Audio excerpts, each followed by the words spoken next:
on that question of branding your lifestyle, it does raise issues about privacy in a way, and opening up your life to public scrutiny. Right.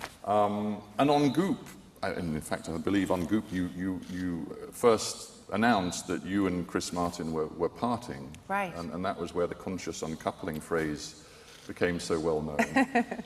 Did you worry about the degree to which you were sort of inviting scrutiny, or did you feel that was a way of controlling it by putting it out on your own website? I felt that it was a way of controlling it, and you know, it was such a difficult time in our lives, and I think we really felt like if we were doing it ourselves and on my platform, that it was a way to frame it exactly how we wanted to frame it. And you know, we didn't know that the conscious uncoupling phrase was going to inspire so much conversation.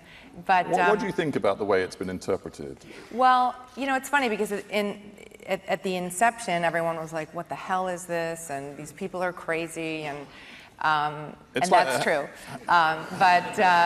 No, but I think, you know, over time, I think now what I hear is thank you so much for showing me another way that you can remain a family even though you're not a couple, and make it a less traumatic experience for the children. I think ultimately it's had a very positive impact. I mean, I didn't come up with the phrase, it wasn't my idea, it was a philosophy that we were following.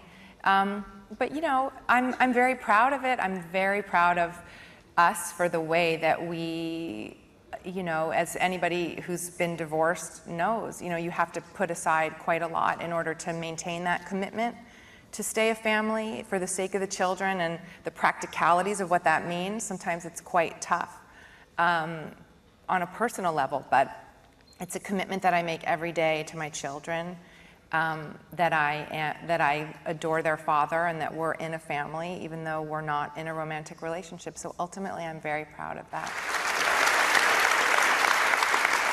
You know, we talked a lot about the merchandise and the commercial aspects of what you do, but you know, there's this phrase, I used to live in the States, and it was a phrase that always made me laugh, but a teachable moment.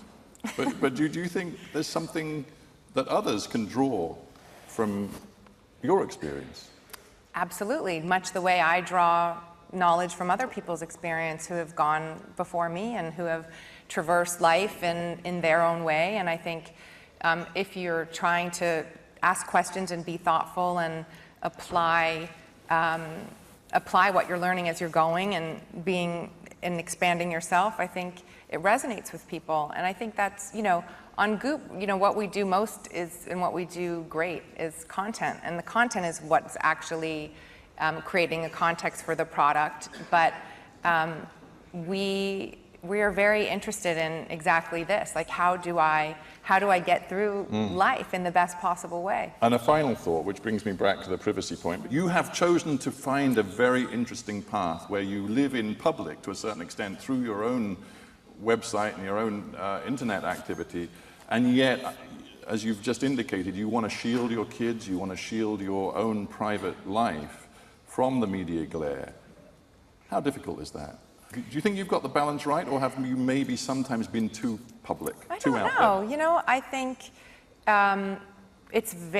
these times are so new, you know, with all the new forms of media, all the new social platforms, all the ways in which people are interacting and sharing information. And there's an aspect of it where you are supposed to open your life, and there's an aspect that you want to keep private. I think it's trial and error. Can you have both? I think you can. You really can? Yeah, or sure. Is that, in essence, asking to have your cake and eat it too?